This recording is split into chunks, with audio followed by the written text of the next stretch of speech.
Si hubiera sabido que las últimas palabras que mi marido Juan me susurró al oído justo antes de expirar en aquella cama de hospital eran en realidad la clave de un terrible secreto capaz de sacudir hasta las raíces a la familia que tanto cuidé, mis hijos y toda mi vida, quizá en ese instante no me habría desmayado por dolor, sino por el miedo. Mi marido Juan, con quien había compartido 47 años de vida, era el hombre más honesto, callado y confiable que conocía. En toda su vida no me había fallado ni a mí ni a nuestro único hijo Pablo. Y precisamente por eso, la noche en que los médicos ya habían perdido toda esperanza, verlo reunir sus últimas fuerzas, inclinarse hacia mí y susurrar: «María, ese viejo baúl del desván, no lo toques», fue como una despedida en clave que quedó suspendida en el aire. Una frase cuyo sentido, entre la pena y el pánico de aquel momento, no supe descifrar. Tras el funeral, nuestra casa se llenó de golpe de personas que venían a dar el pésame. Pablo y sobre todo mi nuera Ana revoloteaban a mi alrededor ofreciéndome consuelo. «Mamá, descansa, nos ocupamos de todo». Y ese esfuerzo insistente por aliviar mi dolor al principio no me pareció sino la lealtad normal de unos hijos. Al fin y al cabo, habíamos perdido el pilar de la familia, ese gran árbol que nos cobijaba, y era natural que en este duro duelo nos uniéramos. Sin embargo, cuando se marcharon los visitantes y la casa quedó sumida en un silencio atronador, la última y truncada frase de Juan empezó a resonar una y otra vez en mi cabeza: «Ese viejo baúl del desván». El baúl de madera que llevábamos años dejando entre el polvo y que yo creía lleno de fotos amarillentas y cartas. ¿Por qué en su último aliento me habría pedido que no tocara ese baúl? Esas preguntas se transformaron en pesadillas que me robaban el sueño. A la mañana siguiente, en cuanto Pablo y Ana se marcharon al trabajo, no pude resistir más aquella extraña sensación. Por difusa que fuera la advertencia de mi marido, la última mirada que me lanzó no fue solo un adiós, sino también un serio aviso. Y yo debía cumplir su última voluntad y desentrañar el secreto que escondía aquel baúl. Al bajar la vieja escalera de madera, su crujido despertó no solo la casa, sino recuerdos olvidados que dormitaban en mi interior durante años.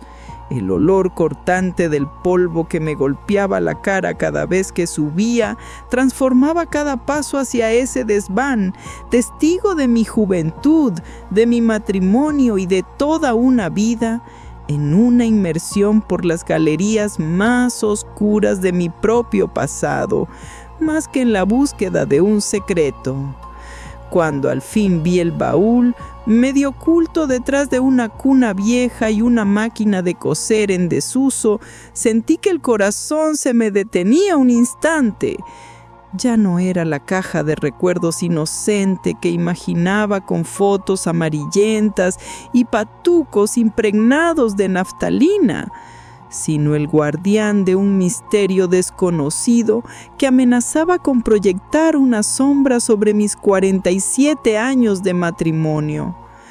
Rompí el candado oxidado y al alzar la tapa pesada me golpeó el olor familiar a naftalina y la visión de los primeros zapatos de nuestro hijo, una visión que me arrancó una sonrisa breve.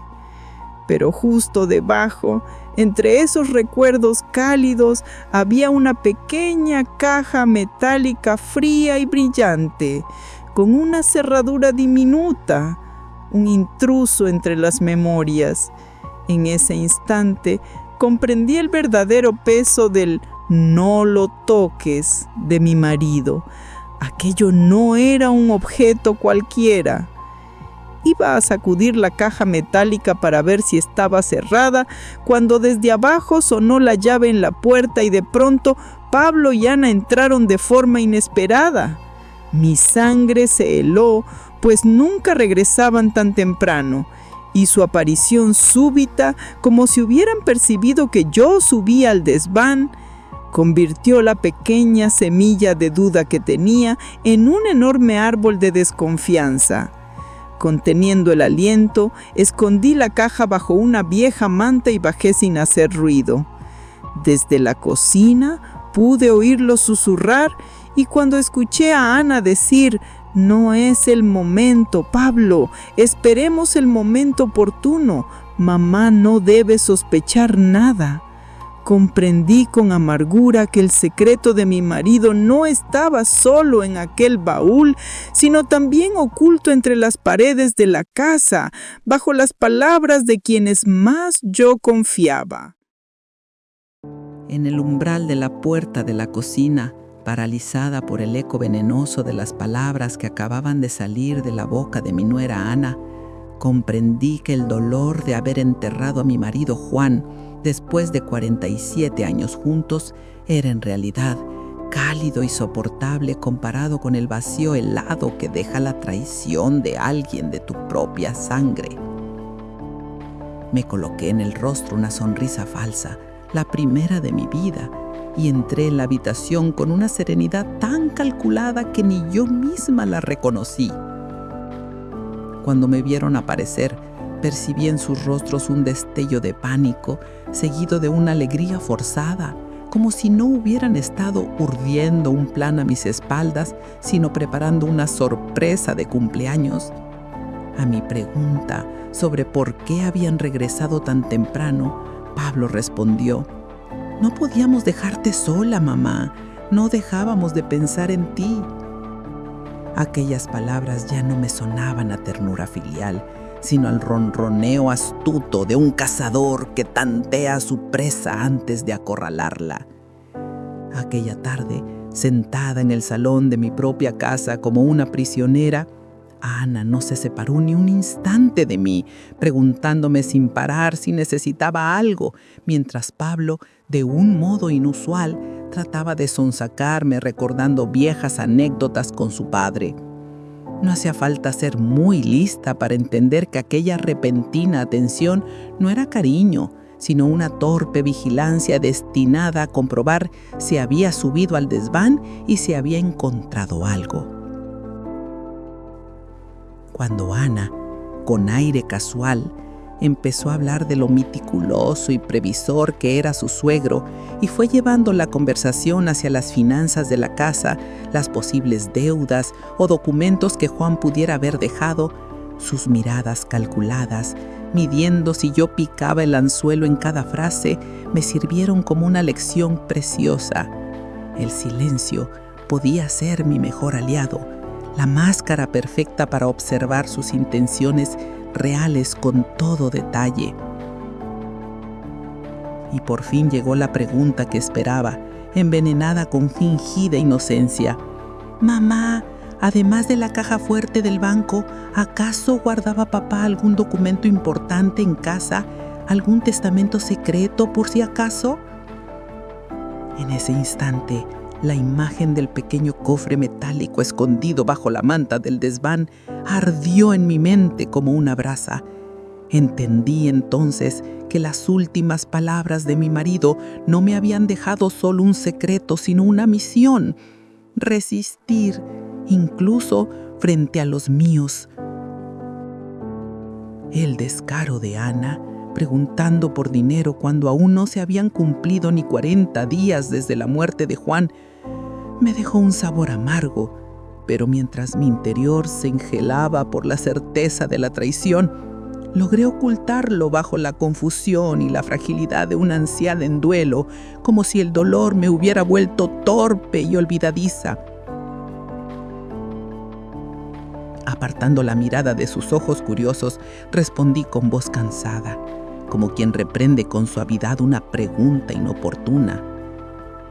Tu padre era un hombre honrado, metódico, que hacía todo por la vía legal. Nunca creyó en esos tesoros ocultos o testamentos secretos que salen en las películas. Todo lo que tenía estaba en su única cuenta del banco.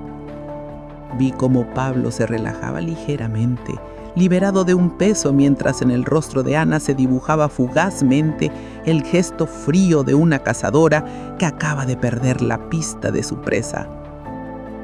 Ese mínimo movimiento de sus labios me bastó para confirmar que su verdadera meta no era compartir mi luto, sino encontrar hasta el último céntimo que Juan había dejado.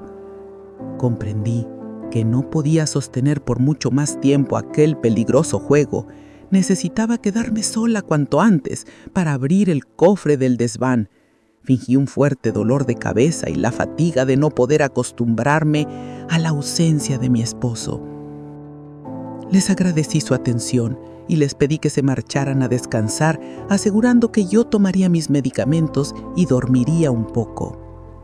En cuanto escuché cerrarse la puerta, enderecé mi espalda encorvada por la pena. El aire pesado del falso duelo se disipó y en su lugar apareció la determinación fría de una mujer que debía descubrir el secreto que su marido le había confiado. Sin perder un segundo, me dirigí hacia la escalera del desván. Ahí, en aquella caja cerrada, me esperaba la respuesta. Mientras escuchaba cómo el motor del coche de mi hijo se perdía en la calle tras cerrarse la puerta de casa, me quité de un tirón el papel de mujer débil y fatigada que acababa de ponerme y con una rabia helada, fruto de haber visto la codicia oculta tras sus fingidas muestras de cariño, subí las escaleras. Cada peldaño chirriante ya no me acercaba solo al secreto de mi marido, sino también al origen de la terrible traición que se había infiltrado en nuestra familia. Volví a tomar en la mano ese objeto metálico y frío que había escondido bajo la manta polvorienta y comprendí que aquella caja no era un simple cofre de recuerdos de la juventud de Juan. Era moderna, sólida, con una pequeña pero compleja cerradura como diseñada para guardar documentos valiosos o unas cajas de seguridad. Ese descubrimiento hacía que el "no lo toques" que Juan había susurrado en su lecho de muerte sonara aún más ominoso. Por más que sacudí la caja, no cedió. Solo produjo un golpe sordo y grave, sin dar la menor esperanza de abrirse. La pequeña cerradura parecía una barrera insalvable que custodiaba la puerta de un mundo que Juan me había ocultado incluso a mí. En aquel instante, el desván se convirtió en un lugar de impotencia. Él me había confiado un secreto, y o bien se había olvidado de darme la llave, o me había dejado una última misión para encontrarla. Tras unos minutos de pánico entre el polvo, reuní el juicio. Juan no había sido nunca un hombre de planes complicados ni de juegos en clave. Siempre guardaba lo más valioso en los lugares más sencillos, visibles, pero profundamente personales. Esa idea me atravesó como un relámpago y me llevó a un sitio obvio. El primer cajón de la cómoda de nogal de nuestro dormitorio, ese que él se había reservado durante 47 años. Con sumo cuidado volví a ocultar la caja metálica bajo la manta y descendí en silencio del desván. Sabía que mi objetivo no era ya la caja cerrada, sino la llave que la abría. Así que me dirigí a la habitación que había sido testigo de todos los silencios de nuestro matrimonio, hacia la cómoda que Juan consideraba sagrada y que nadie más debía abrir, Estaba convencida de que en ese cajón, entre alfileres de corbata antiguos, estaría también la pequeña pieza metálica capaz de cambiar el destino de nuestra familia. Entrar sola en aquella habitación donde nos habíamos dicho buenos días 47 años y compartido la misma respiración cada noche, me hizo sentir una intrusa entre los recuerdos impregnados en las paredes y en la almohada donde todavía permanecía su olor. Aquella habitación había dejado de ser un hogar para convertirse en la última fortaleza de los secretos que Juan me había ocultado. Y allí, hurgando entre sus objetos más íntimos, me sentía como una ladrona de mi propio pasado. Delante de la cómoda, vacilé un instante antes de tocar la manilla de latón apagada, porque ese cajón era el pequeño universo privado de Juan, su rosario, el reloj de pulsera estropeado, la flor seca que usaba de marcapáginas, esa especie de refugio personal que yo misma había respetado sin atreverme a preguntar. Y ahora abrirlo sin su consentimiento me parecía una traición imperdonable al espíritu del hombre que había sido. Al fin reuní el valor y tiré del cajón. Un golpe de su aroma, la colonia lavanda mezclada con tabaco de Juan, me hizo tambalear, pero mis ojos repasaron con rapidez el desorden familiar. Entre los viejos pañuelos, los gemelos y los garabatos de nuestro nieto, percibí la presencia de la pequeña llave que podría dinamitar el futuro de la familia. La presentía, aunque también la temía con locura. En el fondo del cajón noté que el forro de terciopelo se levantaba apenas. Al tantear con la punta de los dedos, ya no noté enseguida el frío del metal, sino la rudeza de un sobre antiguo cuidadosamente doblado. Comprendí entonces que lo que buscaba quizá no fuera únicamente una llave. Juan había tejido el secreto en capas, con una historia más profunda de lo que podía imaginar. Y allí estaba, justo bajo el terciopelo, como si hubiera sido colocado para ser hallado solo en último recurso. La llavecita pequeña y brillante, de forma moderna y extraña, idéntica a la cerradura de la caja. Al tomarla entre mis dedos, la sensación de victoria que me invadió fue pronto reemplazada por un peso terrible. Había cruzado una línea sin retorno. Sabía que al abrir la caja del desván no descubriría solo un secreto, sino quizá un rostro del hombre que amé, que jamás había llegado a conocer. La pequeña pieza metálica que sostenía en la palma de mi mano, en la silenciosa y melancólica quietud del dormitorio, pesaba como si no sostuviera solo mi mano, sino también los pilares mismos de mis 47 años de matrimonio.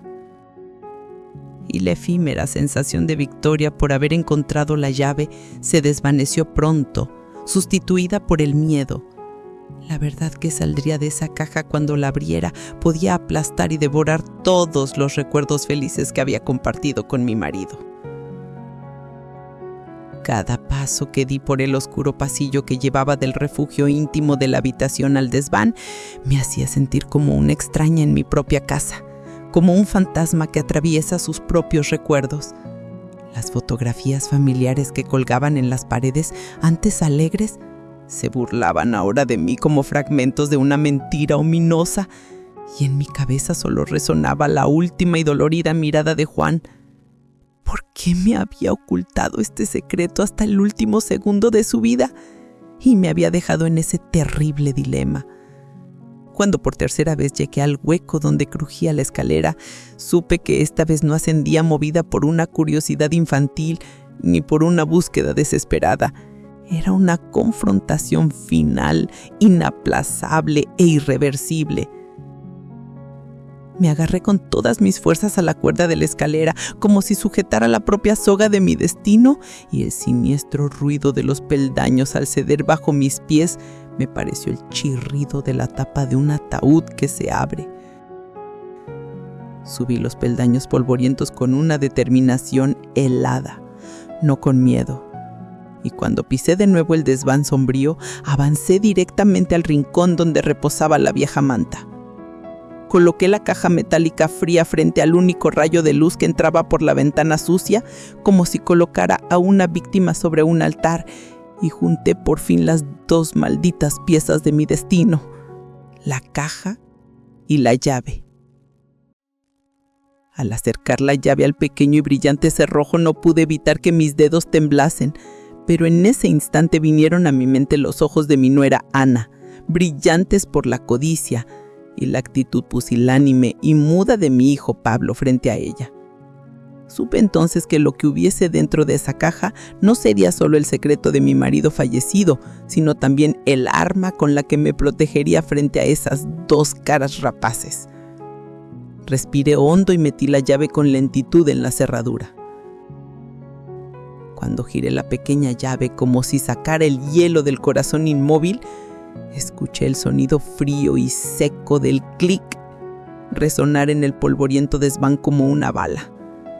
Ese ruido no cerró solo una caja metálica, sino que, dolorosamente, supuso también el quiebre de la sólida base sobre la que creía que estaban cimentados mis 47 años de confianza, fidelidad y recuerdos con Juan. Con la tapa entreabierta, temblando, se me ocurrieron 1001 escenarios catastróficos. Hallaría cartas de amor bochornosas, pagarés que desconocía, o un testamento secreto que dejara toda nuestra fortuna a otra persona. Sabía con certeza que la verdad que saldría de ahí destrozaría para siempre el retrato del hombre discreto y honesto que creía conocer. Pero al levantar por fin la tapa, lo que encontré fue como un vidrio que se clava en el corazón. En lugar de documentos legales o fajos de dinero, en la parte superior, sola y como si fuera lo más valioso, descansaba una vieja fotografía en blanco y negro donde una joven hermosa que yo no conocía sonreía sosteniendo en brazos a un bebé. Esa imagen gritaba que el secreto de mi marido no era una cuestión de dinero, sino de una vida completamente distinta. Una existencia que él había mantenido oculta y que yo jamás había imaginado. Al tomar aquella fotografía entre los dedos, sentí que la sonrisa de la mujer me desafiaba desde hace años atrás, como si celebrara la victoria de su mundo secreto sobre mi inocente felicidad. Y en ese instante comprendí que el frío que me envolvía en el desván no procedía solo del polvo, sino del pozo sin fondo de traición que se abría ante mí. La posibilidad de que el hombre con quien había compartido la almohada durante 47 años hubiera tenido en su corazón a otra mujer y tal vez a un hijo que yo no conocía. Secándome con el dorso de la mano las lágrimas que quisieron brotar, dejé la foto a un lado y miré el fondo de la caja. Allí me esperaba la verdadera bomba. Bajo la imagen había una carpeta de apariencia oficial y una vieja cartilla bancaria cuyo nombre no era el de mi marido Juan. Aparecía en cambio un nombre que no conocía, un nombre completamente extraño. En ese momento comprendí con aterradora claridad que Juan no me había dejado solo la existencia de una familia oculta, sino la prueba de una identidad secreta, y por tanto, la entrada a una vida paralela que él había llevado sin que yo lo supiera. Cuando mis ojos se clavaron en el nombre Hernán Morales, impreso en la solapa de la cartilla bancaria que había salido del baúl secreto de mi marido en aquel polvoriento desván, sentí que el tiempo se detenía por un instante, porque ese nombre no pertenecía a nadie de nuestra familia ni a un pariente conocido.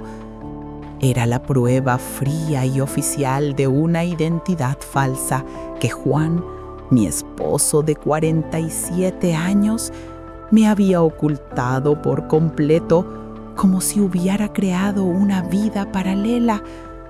Con miedo a tocar un papel envenenado, Empecé a pasar las páginas antiguas de la cartilla. Ahí, en los movimientos de cuenta, se veía que durante años, además de las pequeñas cantidades que él dejaba para los gastos modestos de la cocina, había transferencias regulares a nombre de Hernán Morales por sumas que podían considerarse una fortuna. Al ver el saldo abultado en la última hoja, comprendí con un frío helador por qué mi nuera Ana había buscado tan apresuradamente algo oculto en la casa. Detrás de sus lágrimas fingidas se escondía una avaricia insoportable. Con la sangre subiéndome a la cabeza, tiré temblando de otro sobre sellado que había en el fondo de la caja, el más oficial y pesado de todos.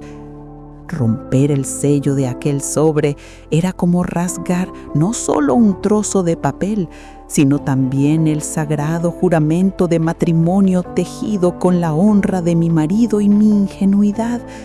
Sin embargo, necesitaba conocer la verdad, por dura que fuera. Del sobre cayó en mi mano un documento, la escritura de un piso a nombre de la mujer desconocida que aparecía en aquella fotografía en blanco y negro, una vivienda situada en uno de los barrios más exclusivos de Madrid. Comprendí entonces, con un frío que me recorrió hasta los huesos, que la identidad falsa de Hernán Morales no servía solo para una cuenta bancaria. Era el eje sobre el que se sostenía una segunda vida, financiada con el dinero que Juan me había birlado a mí y a nuestro propio hijo para proporcionar a esa familia oculta un nivel de vida lujoso. Sentada en medio de los escombros de mis 47 años, con aquellos documentos de traición frente a mí, la última palabra susurrada por Juan, no, dejó de parecer una advertencia para guardar un secreto. Era su último esfuerzo por protegerme. Me di cuenta de que me había legado no una carga para enterrar en silencio, sino un arma para proteger, o quizá arrebatar la casa, la escritura y el último céntimo que quedara en el banco de las garras codiciosas de mi nuera Ana. El tiempo del duelo había terminado. Comenzaba la guerra. Ante los papeles que probaban esa segunda vida de Juan, la escritura a nombre de Hernán Morales y la cartilla llena de dinero, supe que debería haber llorado, romperme en 1000 pedazos, pero no brotó una sola lágrima.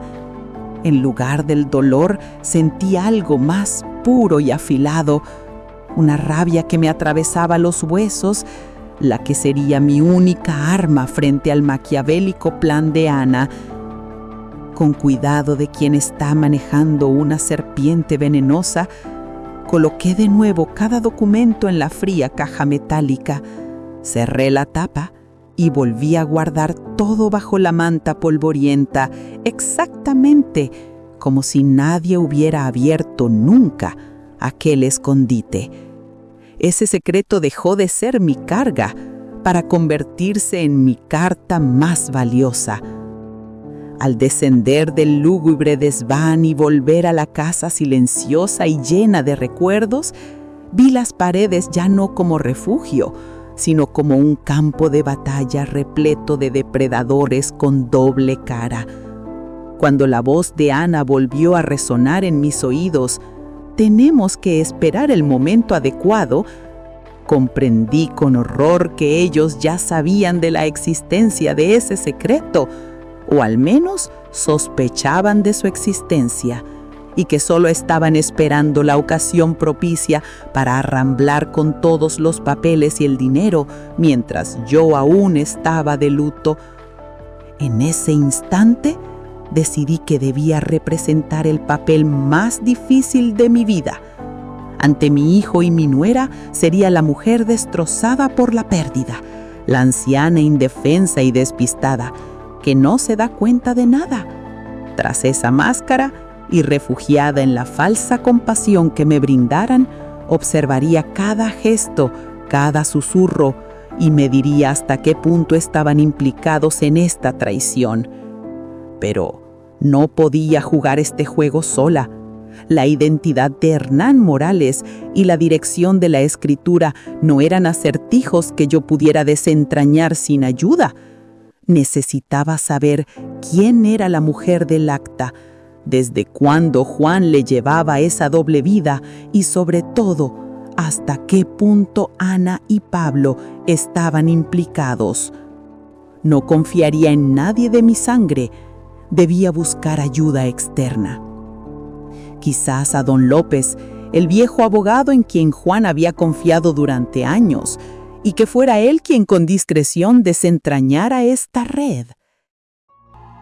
A la mañana siguiente, cuando los primeros rayos de sol no bastaban para disipar el pesado luto de mi salón, me despertó el sonido conocido de la llave en la cerradura, pero ya no me sonaba a la calidez de una familia, sino al aviso de que mis carceleros venían a vigilarme. Porque, después de lo que descubrí en el desván, supe que ya no era una mujer inocente de luto en esa casa, sino una prisionera tratando de sobrevivir dentro del círculo de traición de su propia familia. Mi nuera Ana se acercó con un cuenco de sopa que no supe identificar y con esa compasión fingida que ahora me resultaba repulsiva, dijo: «Mamá, desde esa mala noticia no has probado bocado. Te he hecho una sopa con mis propias manos». Detrás de ella, mi hijo Pablo permanecía en un silencio culpable, como si fuera un funcionario encargado de medir mis reacciones. Esa visita no tenía como objetivo mi salud. Trataban de averiguar si había subido al desván y si había encontrado la caja con cerradura. Respondí a su interés falso como si estuviera realmente ida. Una mujer abatida que no sabe qué hacer. Musité que me dolía mucho la cabeza y que no sabía cómo afrontar los trámites legales y los asuntos bancarios y de pensiones que Juan había dejado. En ese instante, como si se me hubiera ocurrido por casualidad, pronuncié el nombre del viejo amigo que Juan solía nombrar para todo asunto legal: el abogado don López. En cuanto pronuncié ese nombre, vi la pánica en el rostro de Ana como una sombra que cruzaba su sonrisa fingida. Por un instante, su gesto se congeló y luego intentó desdeñar el asunto. «Ay, mamá, ese hombre estará ya muy mayor. No hace falta molestarle por estas menudencias. Pablo se ocupa de todo. ¿No es así, Pablo?». Al poner a mi hijo por delante, acabó de confesar mucho más que con 1000 palabras. Tenían un pánico atávico hacia el confidente de Juan. No caí en su trampa. Seguía interpretando al papel de la anciana necesitada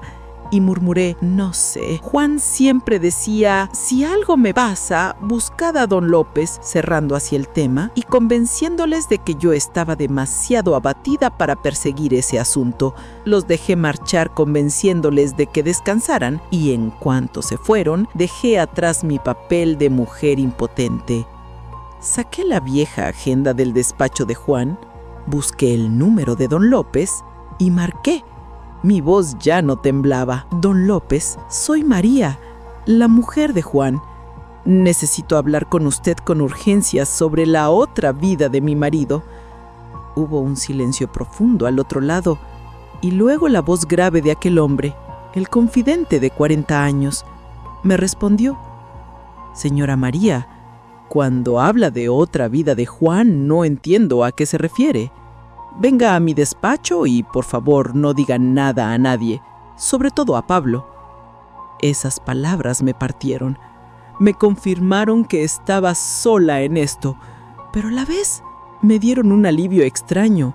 Quizá no tendría que afrontar aquella verdad sin un aliado que, como mínimo, estaba tan sorprendido como yo. Con el temor constante de que Ana y Pablo aparecieran en cualquier momento para controlarme, escondí los documentos de traición que había sacado de la caja, la cartilla bancaria a nombre de Hernán Morales, la escritura del piso a nombre de la mujer desconocida y la fotografía que me desgarraba en el fondo de un viejo bolso de mercado entre unas manzanas pochas y tracé por primera vez en mi vida un plan para huir de mi propia casa como una ladrona. Al doblar la esquina del barrio y subirme a un taxi que me alejara de aquel infierno conocido, contemplé las calles que siempre había creído seguras y vi, por primera vez, el enorme telón de fondo de la mentira en la que yo había vivido. El peso de los papeles en el fondo del bolso era el presagio de la tormenta que, intuía, caería sobre toda la familia. Y supe que me dirigía no solo al despacho de un abogado, sino al corazón oscuro de la vida que Juan me había ocultado. Cuando entré en el despacho polvoriento de don López, lleno de códigos y libros de leyes que inspiraban confianza, me senté frente a su sólida mesa de caoba. Sin articular palabra, deposité las pruebas, la escritura, la cartilla, la fotografía, entre los dos. Al ver el nombre extranjero en la cartilla, vi cómo el rostro del abogado, curtido por los años, empalidecía hasta quedar blanco como la tiza. Entonces, don López, mirándome por encima de las gafas, con horror dijo: «Señora María, esto es imposible. Juan fue mi amigo durante 40 años.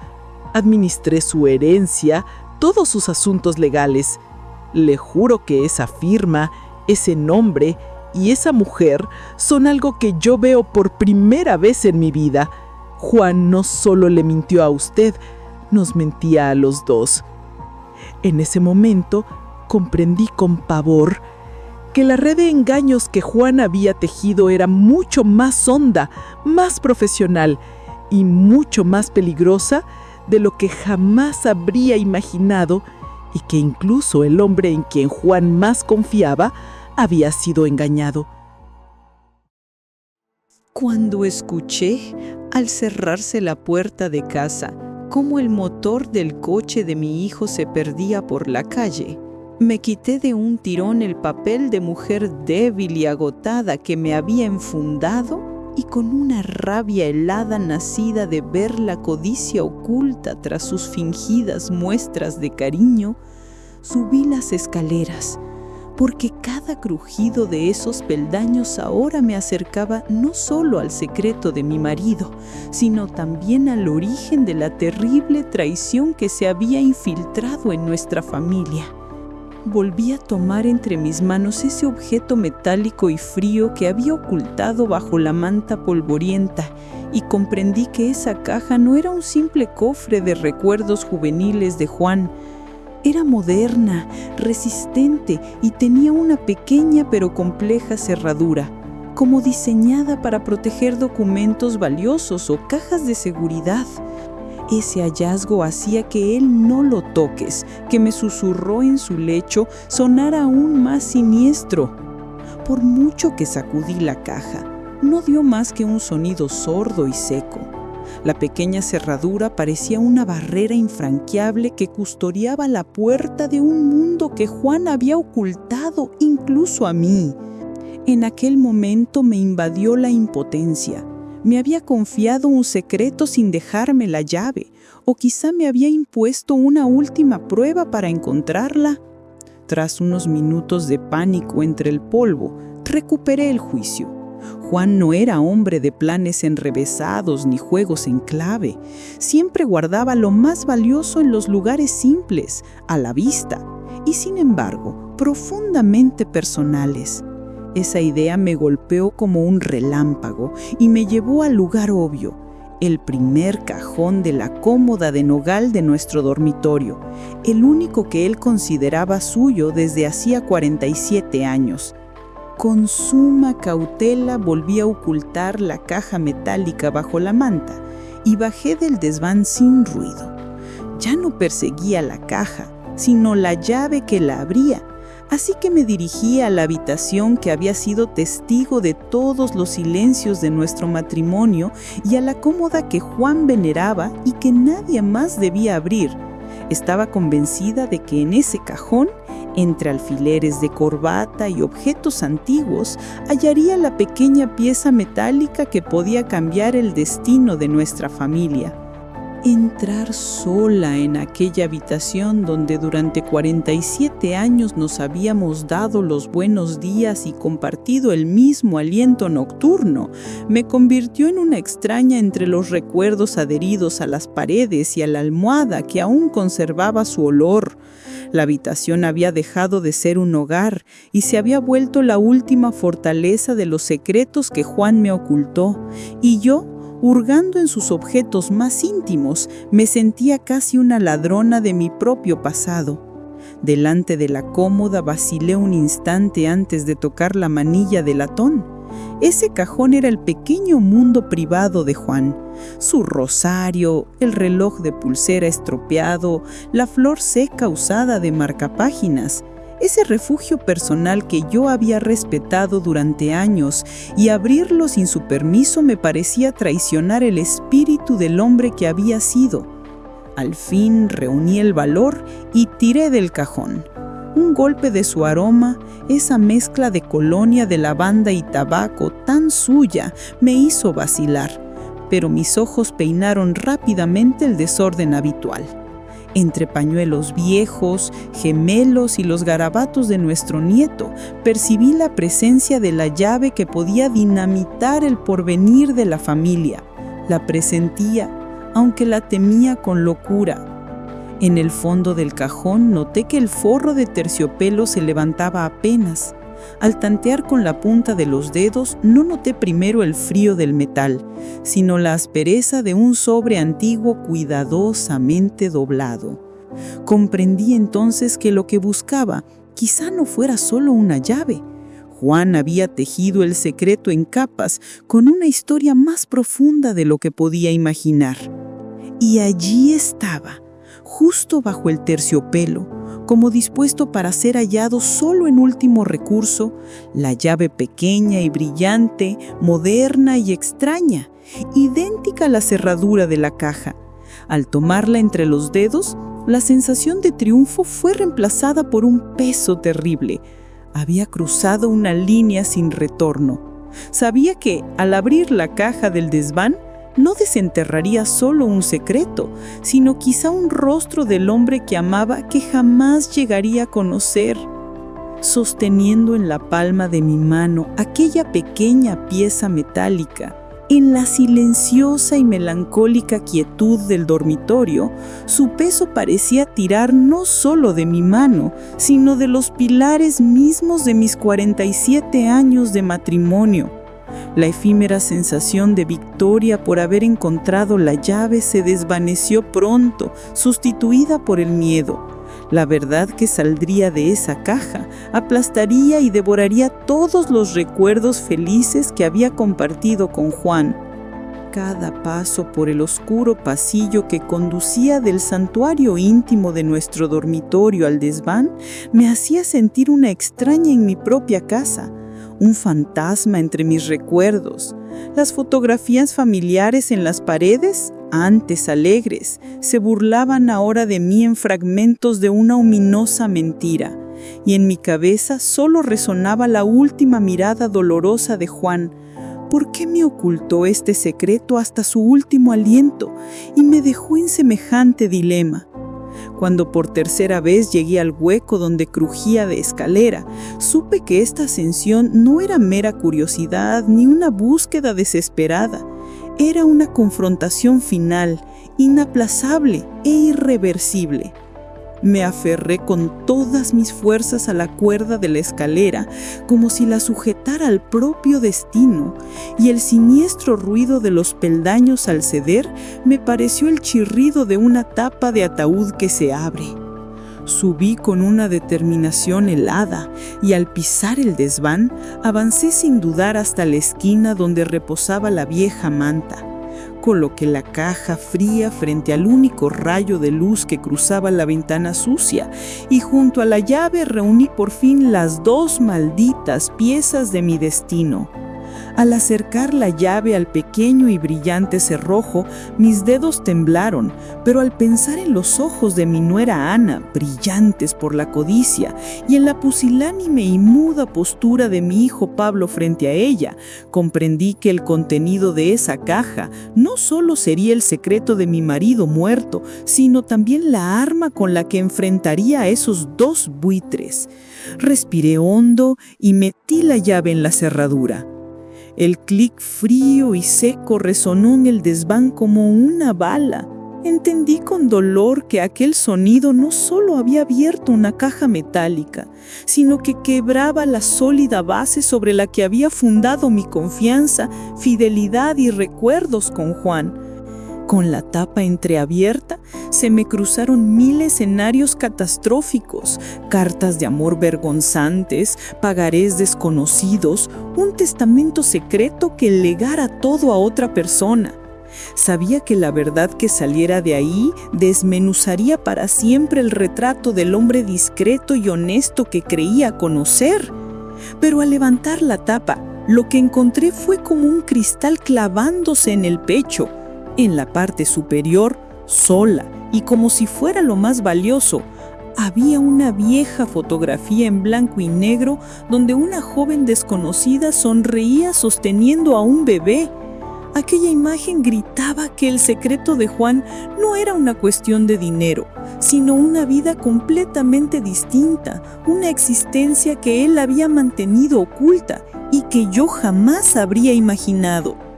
Al tomar la fotografía sentí que su sonrisa se burlaba de mí desde hace años atrás. El frío que me envolvía en el desván no provenía solo del polvo, sino del pozo sin fondo de traición.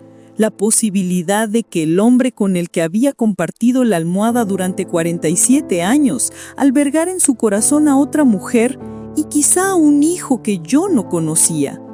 Secándome las lágrimas con el dorso de la mano, dejé la foto a un lado y miré el fondo de la caja. Allí me esperaba la verdadera bomba. Bajo la imagen había documentos oficiales y una vieja cartilla bancaria cuyo nombre no era el de mi marido. En cambio, aparecía un nombre desconocido. En ese instante comprendí con aterradora claridad que Juan no me había dejado solamente la prueba de una familia oculta, sino la señal de una identidad secreta y la entrada a una vida paralela que había vivido sin que yo lo supiera. Cuando mi vista se fijó en el nombre Hernán Morales impreso en la solapa de esa cartilla bancaria, sentí que el tiempo se detuvo. Ese nombre no pertenecía a ningún pariente ni conocido. Era la prueba fría y oficial de una identidad falsa que Juan, mi esposo de 47 años, había creado como si viviera en un universo paralelo. Con temor a tocar papel envenenado, comencé a pasar las antiguas páginas de la cartilla. Ahí, en los movimientos de cuenta, se veía que... La voz de mi nuera Ana, con esa frialdad que solo tienen las serpientes antes de atacar, resonó en el pasillo. ¿O es que estabas en el desván, mamá? En ese instante, el pequeño llavín metálico, la moderna llave que no pertenecía a la cómoda de mi marido, pesó en mi bolsillo como si fuera una barra de hierro de 1000 kilos. Ser descubierta significaría revelar no solo la existencia de la caja, sino también la traición de Juan y el hecho de que yo ya conocía esa traición. Y eso habría sido mi fin. Encerré el pánico helado en mi pecho y lo disimulé tras el papel de una viuda desconsolada. Dejé caer adrede el bolso vacío y exclamé con voz temblorosa: ¿Cómo puedes pensar que estaba en el desván, hija? No basta con el dolor por tu suegro para que ahora me trates de ladrona. Aquella escena, que combinaba lágrimas con indignación, era mi única defensa posible: apelar a su conciencia, si es que la tenía. Le conté que sí había salido al mercado, pero que entre la multitud había creído oír la voz de Juan, que me había sentido tan perturbada que había olvidado qué comprar y había regresado llorando, fuera de mí. Añadí que me había detenido ante la escalera del desván porque me traía el recuerdo de una vieja anécdota con mi marido. Al escuchar mi relato, vi cómo la mirada de halcón de Ana se ablandaba. Apenas un segundo, mi plan, al menos por ahora, había funcionado. Solo queríamos saber si estabas bien, mamá, si sigues en tus cabales, dijo con una falsa dulzura, mientras me tomaba del brazo y me devolvía al sofá, mi prisión habitual. Sabía que su gesto no era de cariño, sino de control. Buscaba mantenerme cerca, vigilada, por si en algún descuido se me escapaba la verdad. Cuando fue a la cocina a traerme un vaso de agua para calmarme, comprendí que el pequeño llavín en mi bolsillo era una bomba de relojería. Debía regresar al cajón de Juan cuanto antes, pero bajo la constante vigilancia de Ana, aquella tarea se volvía casi imposible. Tomé el vaso que me ofrecía con las manos temblorosas, como si me diera veneno. Sentí el frío del metal contra mi piel y me quemó como una brasa. Sabía que ya no estaba sola en mi casa. Vivía con una guardiana que no me permitía ni siquiera llorar en paz. Una mujer que observaba cada uno de mis movimientos con el único propósito de hallar el tesoro escondido. Y como lo esperaba, se me acercó con voz melosa pero mirada cortante. Mamá, quizás deberíamos revisar juntas las cosas de papá, sus papeles en los cajones. Te quitarías un peso de encima. Comprendí, con una punzada de terror, que su objetivo no era el desván, sino el cajón mismo al que pertenecía la llave que ardía en mi bolsillo. Si le permitía abrirlo, descubriría que faltaba la llave, y todo mi plan se desmoronaría. Así que recurrí, una vez más, a mi mejor disfraz, el de la viuda frágil y devota. Entre sollozos murmuré que aquel cajón era el lugar más íntimo de Juan, que tocarlo sería profanar su memoria, que aún no estaba preparada. Quizá nunca lo estaría. Pero Ana, con su voz suave recubriendo un tono de acero, insistió. Mamá, esas cosas no se pueden dejar para después. Los papeles se pierden, se olvidan y luego vienen los problemas. Su insistencia fue la campana que me avisó de que el tiempo se agotaba. Tenía que deshacerme de la llave en ese mismo instante, ante sus ojos, sin que lo notara. Entonces, fingiendo un dolor repentino en el pecho, exhalé un ¡ay! Profundo y llevé la mano al corazón. El rosario que sostenía cayó al suelo. «Mamá, ¿estás bien?», preguntó alarmada mientras se inclinaba a recoger las cuentas desperdigadas. Aproveché ese segundo precioso.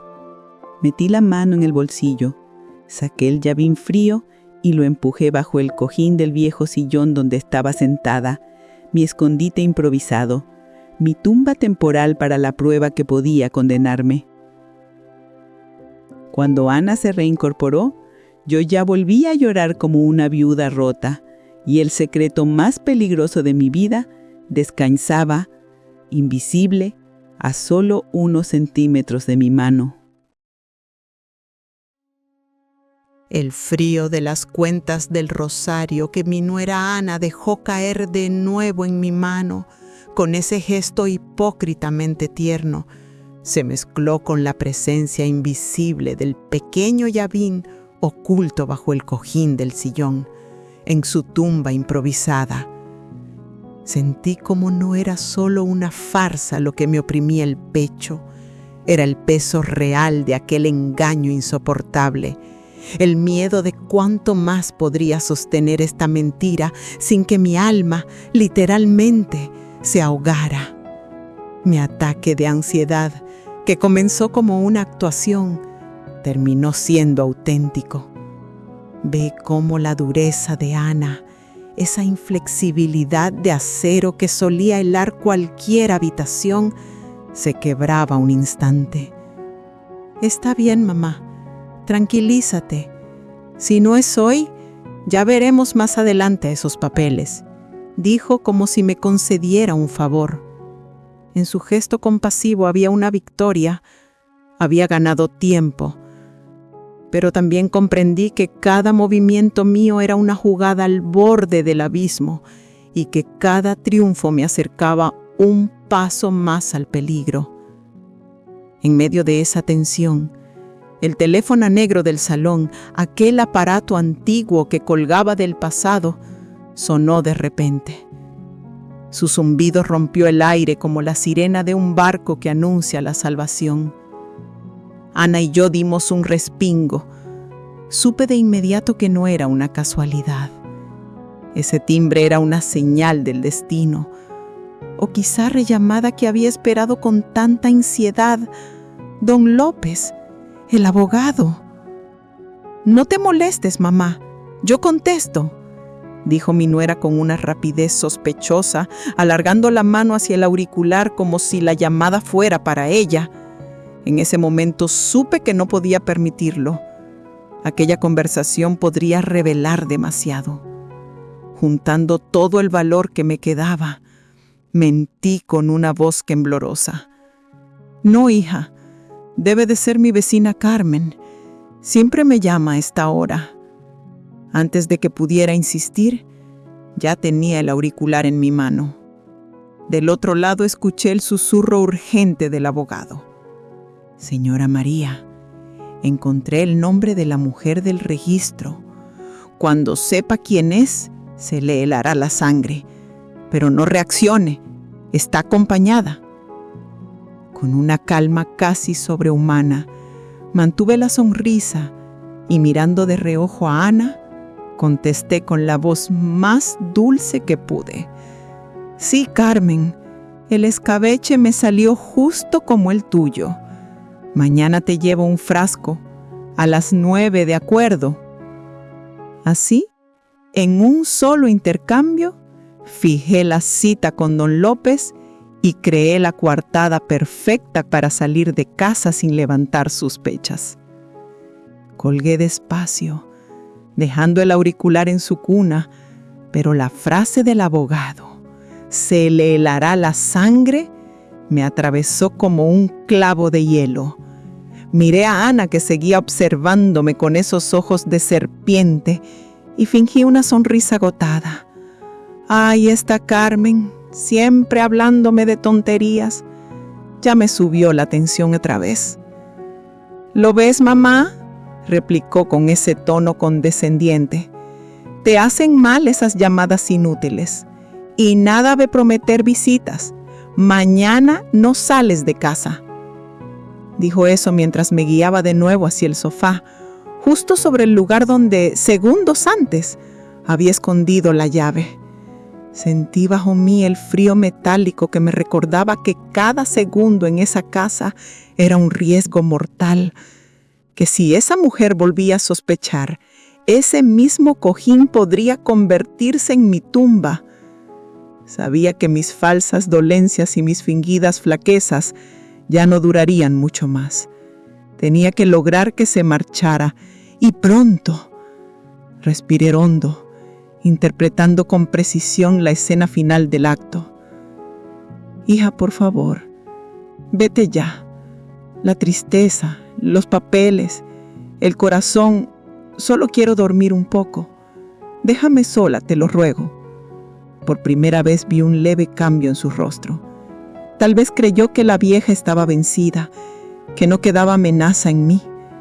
«Está bien, mamá, como quieras, pero cierra con llave. Avisaré a Pablo para que pase a verte esta noche», dijo, dejando en el aire una advertencia disfrazada de preocupación. Cuando oí cerrarse la puerta y el motor del coche perderse por la calle, el peso de la falsa debilidad se derrumbó de mis hombros. Mi respiración volvió a ser mía. Deslicé la mano bajo el cojín y sentí de nuevo el frío metal entre los dedos, y comprendí que solo me quedaban 2 cosas por hacer: devolver la llave a su sitio, al cajón sagrado de Juan, y a las 9 de la mañana descubrir junto a don López quién Era aquella mujer capaz de congelarme la sangre. Cuando la asfixiante presencia de mi nuera Ana por fin se alejó de mi casa, me despojé del manto de falsa fragilidad que había llevado durante días.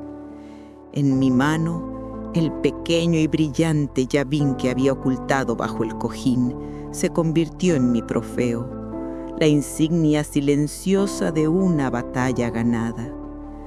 Caminé hacia el dormitorio, ese santuario donde Juan guardaba sus secretos más íntimos, sin miedo, sin duelo, solo con la fría determinación de un soldado que sabe que debe eliminar la última prueba antes de enfrentar la verdad que la espera al amanecer.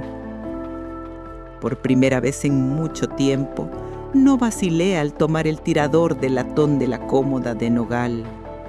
Abrí el cajón y el aire se llenó con el aroma familiar de lavanda y tabaco.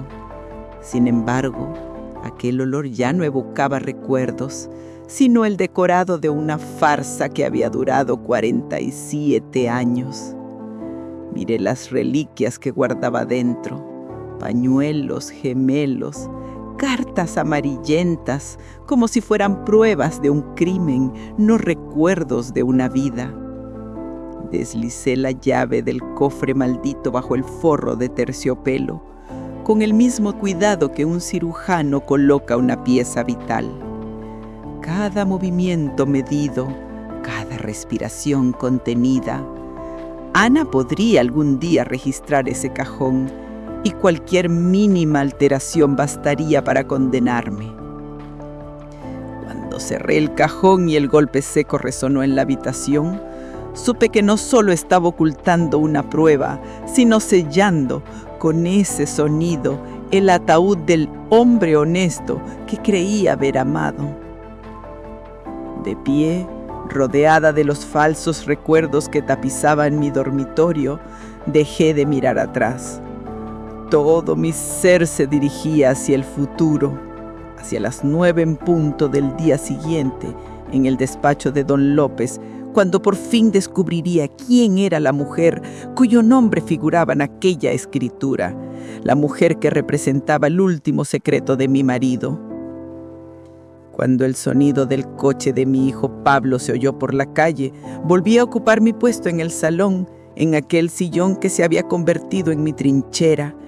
Tomé el rosario entre los dedos y adopté de nuevo el papel de la viuda fatigada, mientras en mi interior el hielo de la rabia sustituía el fuego del dolor. Solo tenía que esperar unas horas más. Aquella noche, tras el torpe beso de buenas noches de Pablo, pasé las horas en vela, inmóvil en la cama que había compartido durante toda una vida con un extraño. No soñé, no lloré, solo pensé en el desván, en la caja y en la traición.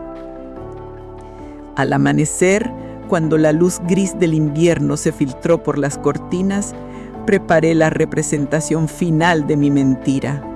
Tomé un frasco de pepinillos, la coartada perfecta de una visita vecinal, y salí de casa. No caminaba hacia el mercado, ni hacia una amiga, sino al funeral invisible de mi marido y de todo lo que había creído sobre mi familia. A las 9 en punto, empujé la puerta del despacho de don López. Su rostro, la víspera marcado por compasión y sorpresa, había cambiado. Ahora mostraba una mueca de repulsión, como si contemplara algo que le daba náuseas. Mientras hablaba, me mostró los resultados de su investigación.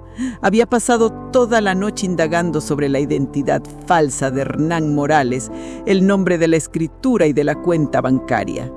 Su voz era glacial al explicar que no se trataba de una simple infidelidad, sino de una red de engaños y de un complot doméstico tejido con precisión.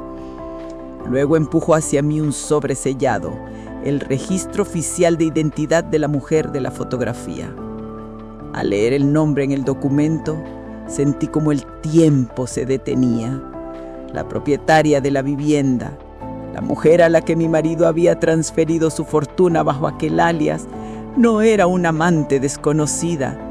Era Ana, mi nuera, la mujer que llevaba 15 años entrando a mi casa, llamándome mamá con la misma boca con la que me había robado la vida.